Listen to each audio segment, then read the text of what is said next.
en dónde estamos, ¿no? Cuando vamos viendo todo este tipo de cosas, realmente es fangoso el terreno, es inestable respecto a los principios de un Estado de derecho republicano, democrático, cuando vemos ese pasado tiene pocos signos de un Estado transparente, respetuoso, desde su gobierno respetuoso de la constitucionalidad, de sus actos, de la legalidad, de los actos administrativos que llevó adelante ese gobierno.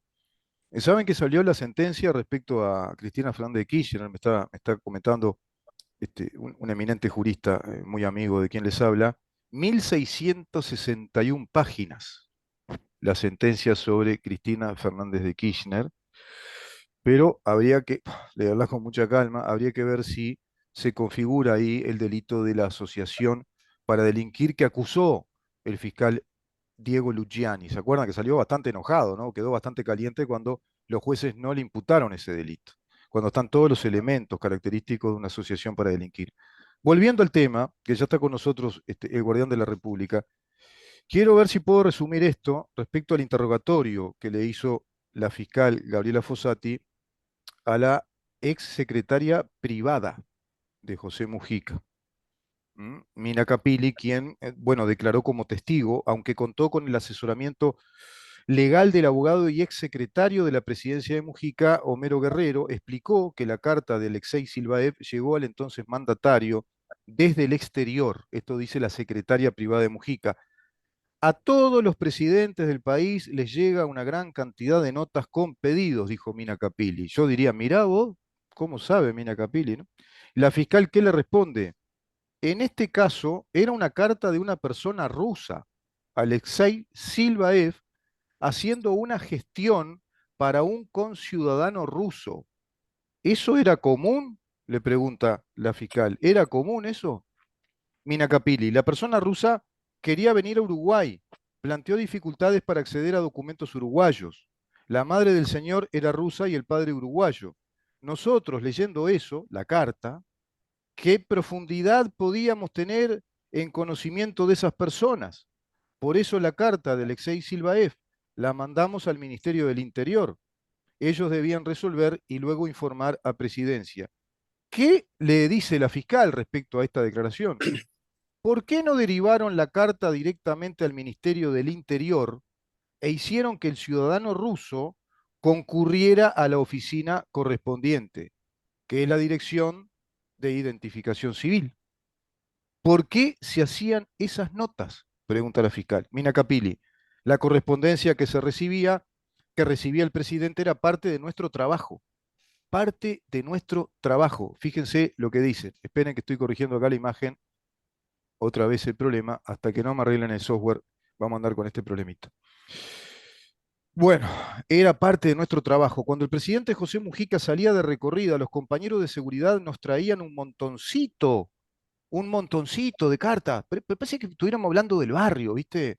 Como que nos reuniéramos con Carlos Barbosa y dijeron, che, si ponemos una oficina acá para recoger quejas de los vecinos y ver si podemos mejorar el estado de las calles acá, la limpieza, no estaría mal, ¿no? No estaría nada mal. Este, y, y vemos a ver todas las quejas que hay y vamos recogiendo todo eso, porque claro, la intendenta no tiene tiempo, no va a tener noticias. El alcalde tampoco, que no sé ni quién es, ¿no? El alcalde, pero claro, porque tiene que hacer el tablado de acá en la esquina, está muy preocupado con todo el tablado que ponen acá en el Prado. Entonces tenemos que hacer una oficina, una cosa así es, ¿no?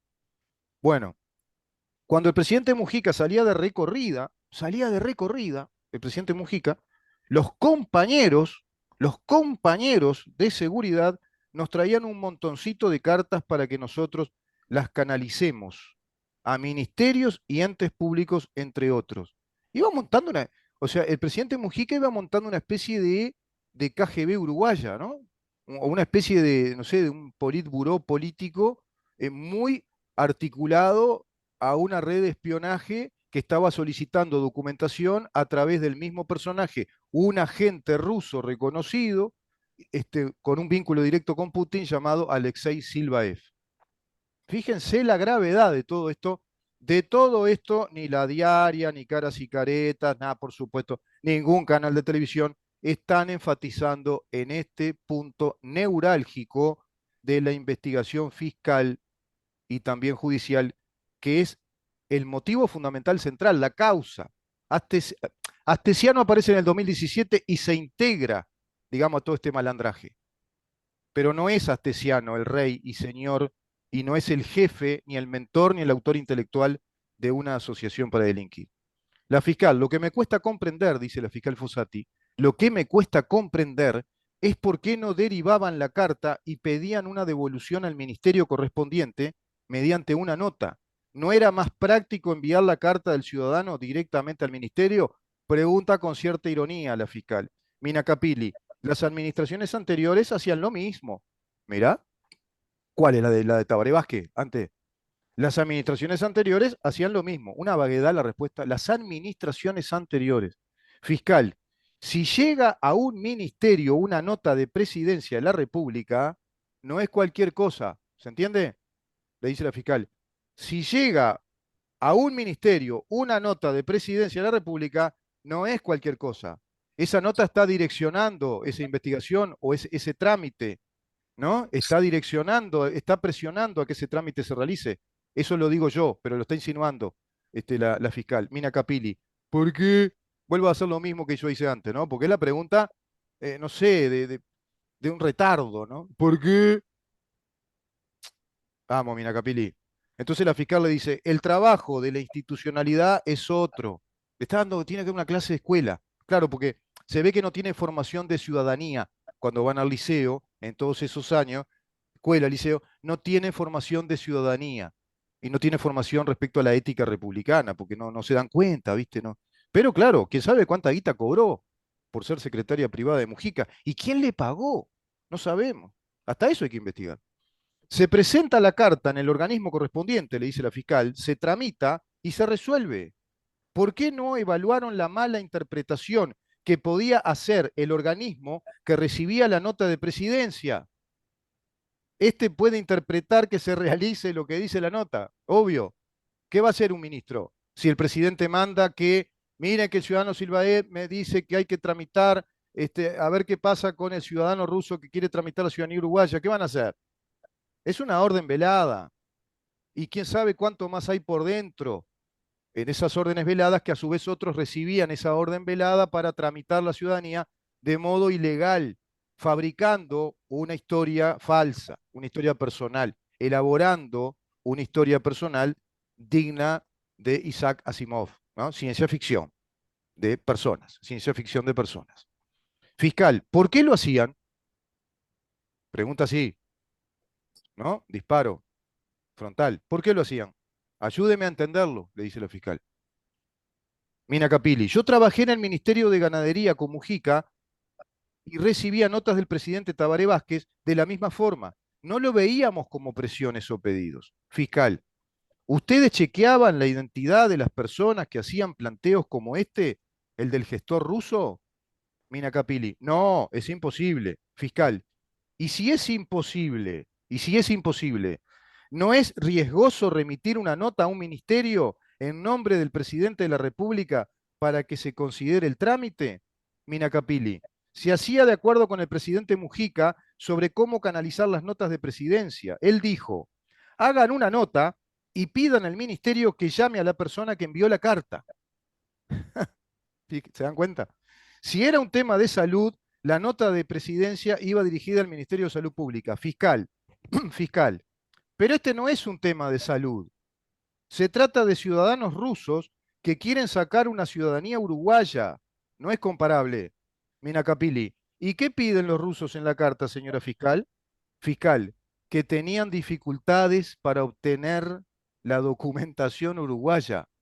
Tenemos dificultades para obtener la documentación Sobre uruguaya. A todo ver si qué no eran pasa. uruguayos. Y se presume, la fiscal está induciendo todo esto y presume de que acá hay todo un conjunto de maniobras y que son ciudadanos que seguramente quieren truchar, no ellos, sino que una organización quiere truchar la ciudadanía porque, bueno, tiene que cumplir determinadas funciones. Esto es mucho más largo, se nos va el programa. A ver si puedo encontrar un momentito, pero a ver, acá dice la fiscal. ¿Y a usted le parece que Presidencia de la República tiene algo que hacer? tiene que hacer algo con las cartas que recibe. Bueno, Mina Capili dice, con temas de salud, bueno, fue lo que ya leí, y luego dice, en ese momento Guerrero intercedió y le dijo, a presidencia llegaban miles de cartas de personas. Mujica instaló un sistema. Mujica instaló un sistema, ¿viste? Instaló un sistema porque no le gustaba que ninguna carta quedara sin contestar. Claro, como es buenísimo, ¿viste? Como Mujica es buenísimo, dijo, no, vamos a instalar un sistema, vamos a instalar una Pero le secretaría aficionaban los privada. compañeros. Sí, además los Claro, compañeros deben ser buenísimos y seguramente lo hicieron de modo honorario, ¿viste? No, no cobraron nada, esto para beneficio del país, ¿no? Bueno, lamentable, todo esto es impresentable, ¿no? Todo esto es impresentable, realmente. Sigue, el interrogatorio es larguísimo. Después, fíjense acá.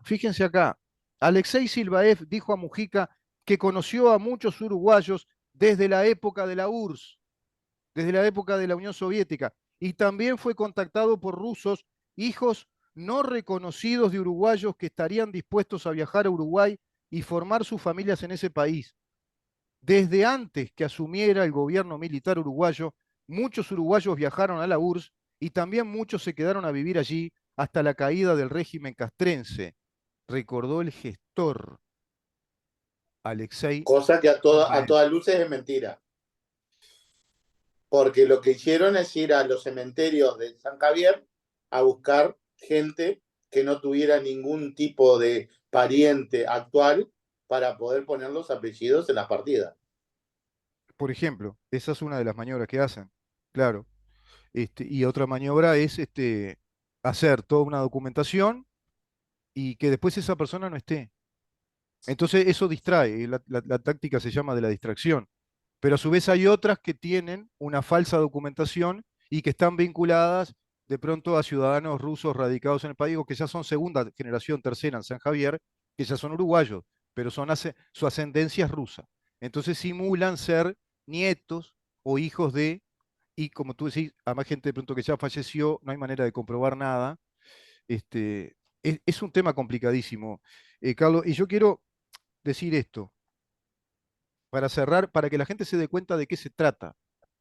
Hay un gran autor inglés llamado Ben Macintyre, que es un historiador británico, que incluso fue condecorado con grandes premios por el Reino Unido, fue director del New York Times en un tiempo, graduado como historiador, especializado en temas de espionaje. Tiene una cantidad de libros, tiene un montón de libros vinculados a investigaciones que él desarrolla como periodista y escritor, vinculados al espionaje soviético y ruso, o sea, modalidades, modus operandi, estrategias, tácticas, técnicas, historia, cronología del espionaje soviético ruso, porque sigue igual, es la misma metodología, es la misma escuela que cambió de nombre, y el espionaje nazi. Y el espionaje nazi, que tiene muchos puntos de contacto, incluso estrategias muy parecidas. Voy a leer una parte de este libro que se llama Espía y Traidor. Este libro fue publicado en el 2023, es de ahora, ¿eh? Y este libro que se publicó en el 2017 fue motivo de documentales muy interesantes, importantes, sobre la historia de Oleg Gordievsky, que fue uno de los grandes espías rusos que se dio vuelta y a quien le debemos que no hayamos terminado una conflagración nuclear en aquel periodo de Margaret Thatcher y Reagan, cuando él pasa a trabajar para el mundo libre occidental, hace una especie de doble de topo, de doble agente, pero deslindado ya de la Unión Soviética y convertido al occidente, enamorado totalmente del régimen de vida occidental cuando se enamoró de Copenhague, en Dinamarca. Claro, ciudad fantástica para enamorar a un espía ruso, y el tipo sale de todo ese mundo agobiante. Ahora, ¿qué se dice en este libro? Lo siguiente, hay dos clases de espionaje que se desarrollan desde la residentura, que es la escuela del espionaje de la KGB, que son profesionales, ¿no? Se reclutan, por lo general, periodistas, expertos en idiomas, licenciados en relaciones internacionales, abogados, etcétera, para integrar los cuerpos consulares, las embajadas. Bárbaro. Ahora, de esos, de 10 en esas épocas, estamos hablando de década del 60, de 10 agentes diplomáticos, 6 eran espías. 6 eran espías. O sea, era así. Pero había otra modalidad, que le llamaban la modalidad de los espías ilegales. Los espías ilegales eran de alta preparación, era una suerte de condecoración del régimen ser un espía ilegal. Todos querían ser un espía ilegal, como en su momento todos querían ser abogados o economistas. Bueno, todos querían ser marqueses en otra época y condes. Bueno, todos en la Unión Soviética querían ser espías ilegales. ¿Por qué? Porque eran los altamente especializados, condecorados por el régimen, muy bien presupuestados, pero ¿cómo funcionaban? Tenían que falsificar documentación. Necesitaban falsificar documentación para ingresar a ese país y simular que eran un ciudadano belga, inglés, norteamericano, español, y claro, tenían que manejar muy bien el idioma, incluso con los giros idiomáticos coloquiales del lugar.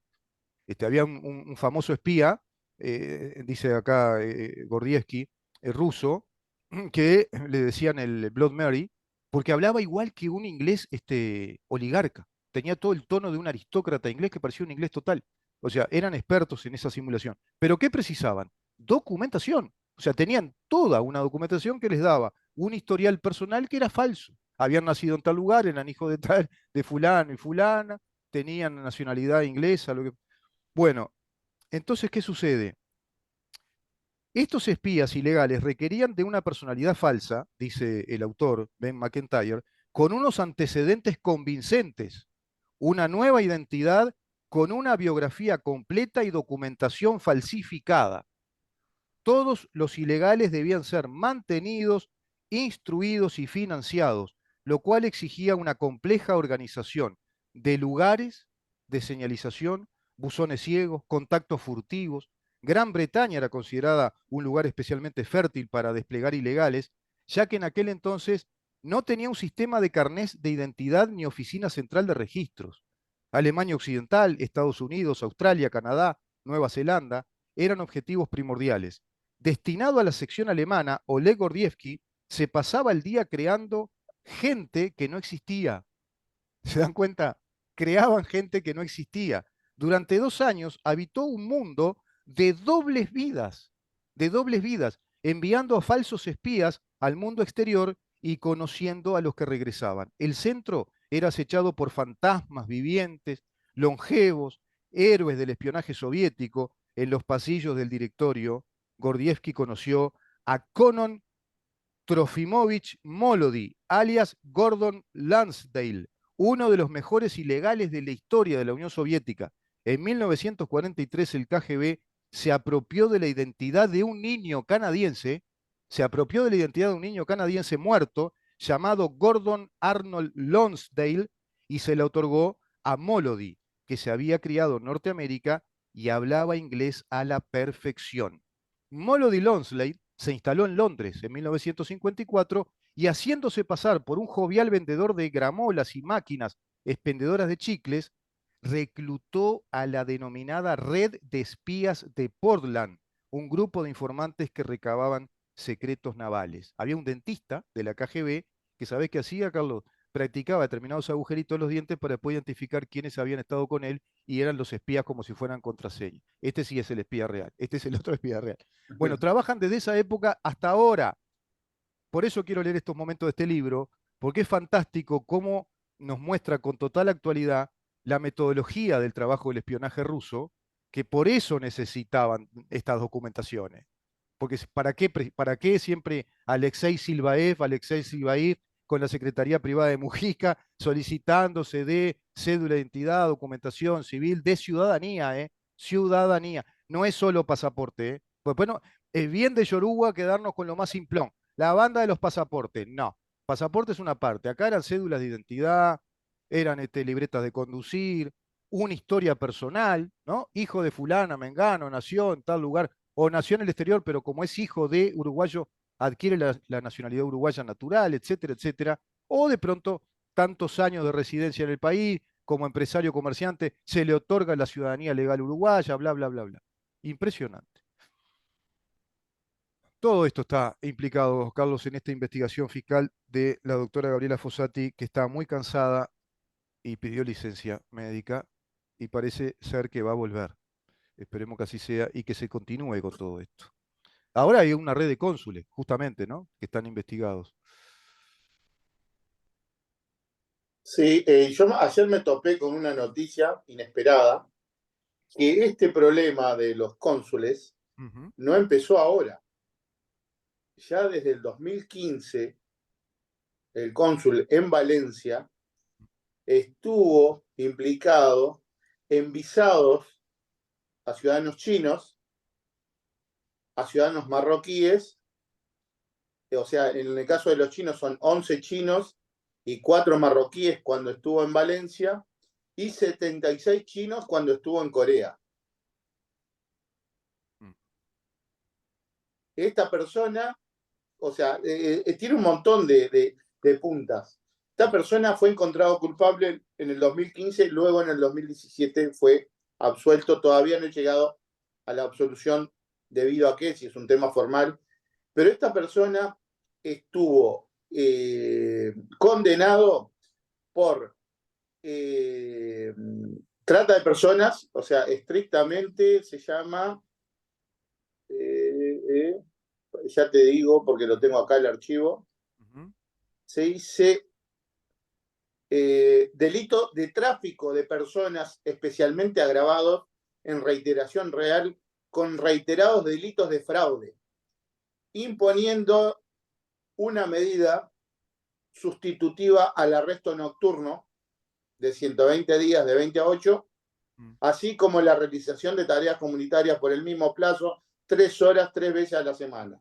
O sea, una persona que estuvo involucrada, que fue el artífice de delitos de tráfico de personas especialmente agravados, en reiteración real, con reiterados delitos de fraude, siendo cónsul, Mm. tanto en Valencia como en Corea. Ya te dije anteriormente, 11 chinos en Valencia, 4 marroquíes en Valencia y 76 chinos en Corea. Las medidas fueron 120 días de arresto nocturno, que de 20 a 8 horas tenía que estar en su casa, así como la realización de tareas comunitarias. Yo pienso que fue un caso donde la condena fue más que suficiente, ¿no? O sea, yo no me había dado cuenta, pero ahora me percato que hace años que estoy en arresto domiciliario, en arresto nocturno, y nunca me había dado cuenta. O sea, Sí. uno puede pasar la vida en arresto nocturno, después de las 20 hasta las 8 del otro día que tenés que ir a trabajar. Y sobre todo, viste que te pone la edad, te pone en arresto domiciliario, ¿no? La propia edad, cuando uno va envejeciendo, ya te aplica el arresto. Así, bueno, después de tal hora yo ya me quedo tranquilito en mi casa, me pongo a leer alguna cosa, escucho música o veo televisión, y después me duermo tranquilo, me levanto temprano. No, la levedad de la punición en nuestro estado en estos años es lamentable, ¿no? Lamentable. Es decir, el coto de casa, como se diría técnicamente, el coto de casa al delito está depreciado, no cotiza en bolsa. O sea, una medida sustitutiva, ¿no? Tráfico de personas, ¿no? Tráfico de personas, integrante de una organización para Especialmente delinquir. agravado, tráfico Y de personas especialmente agravado. Y no estamos hablando de un particular, un estamos cónsul, hablando de un cónsul. claro, claro. No es un ciudadano común. En ningún momento está hablando acá de o sea, no está tipificado acá Mm. ningún tipo de penalización por el hecho de que se trate de un funcionario público. O Por ejemplo, claro, claro. Sí, sí. sea, Está, porque vos podés tener tráfico de personas como hacía Slivaev, ah, Alexei mm, Slivaev, que coordinaba todo este tema de los rusos, conseguía apellidos rusos mm, del cementerio de San Javier, y claro. todo eso puede ser delito de tráfico de personas, especialmente grabado. Mm.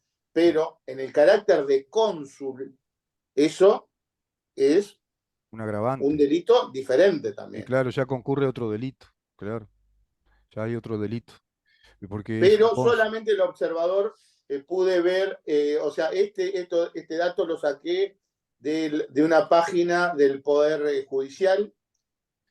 No encontré nada con respecto en ningún medio, solamente en el observador, Mm. una breve nota del observador. Reseña sobre este Sí, caso. como pasó a veces también el observador, si bien es quien ha destapado las ollas últimamente, o sea, las más, Y el país, ¿no? El país fue eh, el que destapó más, las por más ejemplo. rimbombantes, siempre han sido el país y el observador más que nada. Pero el observador, por ejemplo, en el caso de Marcet, el único dato que da con respecto a que Marcet fue eh, por equivocación de la justicia, liberado antes, dice, le quedaba pena por cumplir y fue liberado días antes. Días antes. Cuando los días antes son 2 años, 11 meses y 26 días. Le faltaron 4 días para hacer 3 años completos. Ya, claro. O sea, es también una manera muy, muy rebuscada Oblicua de punir. claro, de limar mucho la pena, ¿no? De alivianar esa carga punitiva, o sea, hay mucho elemento acá a estudiar. Y respecto a estos temas, vamos a tener que ir estudiando todo esto. Yo te confieso que no me ha dado el tiempo y no investigué tanto este asunto, como también la orden que dejó la fiscal Fossati al actual fiscal suplente de investigar y creo que ya de indagar a otros cónsules, porque manifiesta Fossati que era una red de consulados uruguayos que se dedicaban a estas maniobras. Vamos cerrando el tema por acá, este tema. Esto vamos a seguir, evidentemente, es enorme todo esto, ¿no? Pero lo que queremos enfatizar e instalar periodísticamente en este programa, que estas son las líneas de investigación importantes a seguir desde el punto de vista de la justicia, no cabe duda, desde el punto de vista de la policía, pero también desde la perspectiva periodística y no agotar el tema en el conventillo astesiano y sus vínculos secretos y sus charlas telefónicas desencriptadas con jefes de policía, porque era el custodio del presidente, obvio, y entonces están vinculando todo a un ex custodio del presidente. Pero acá hay un tema enorme que está vinculado al año 2013 y de ahí en adelante, y una red impresionante de una organización para delinquir que afecta muchísimo al país, a nuestro país, que está afectando mucho al país y a la región, y a la región. Y afecta evidentemente la institucionalidad del país, la integridad, la soberanía, porque acá estamos hablando hasta de una secretaría privada para articular toda esta organización. Bueno, eso va a tener que investigarse más a fondo aún. No sé cuál es la intención de la fiscal Gabriela Fossati. ¿Te parece, Carlos, ir rápidamente a una pausa y vamos con el tema ese que me habías prometido, un poquito los números de Antel? Antes, ¿Te acordás? perfecto. ¿No lo vieron a Molina? ¿No lo viste a Molina? Que no pisa más el bar. Ah, el bar lo debe pisar, viste que le ves, cuando lo ves el aspecto, el Sí, tipo pisa. siempre me llamó la atención la nariz excesivamente roja Pero eso la no es por vasodilatación por el consumo de algún alcohol o algo. pero no será por la afiliación ideológica que tiene, viste que la cara de él es toda roja casi, ¿no? Toda roja. Pero No, pero la nariz es más roja, la nariz se nota que es más comunista que el resto del cuerpo. bueno, estamos hablando de Molina que decías, ¿se acuerdan que salió a decir, presidente de Sutel, ¿no? De Sutel es, Sí, que sí. decía, se va a fundir Antel, esto no le sirve a la empresa del Estado, va a ser un desastre. Bueno, está pasando todo lo contrario, vamos a comentarlo, vamos a conversarlo, que trajo muchos datos Carlos Barbosa, el guardián de la República. Pero vamos a una pausa antes y después quédate ahí porque vamos a conversar este tema, cómo ha mejorado Antel después de la libre portabilidad numérica que vino a raíz de la ley de urgente consideración.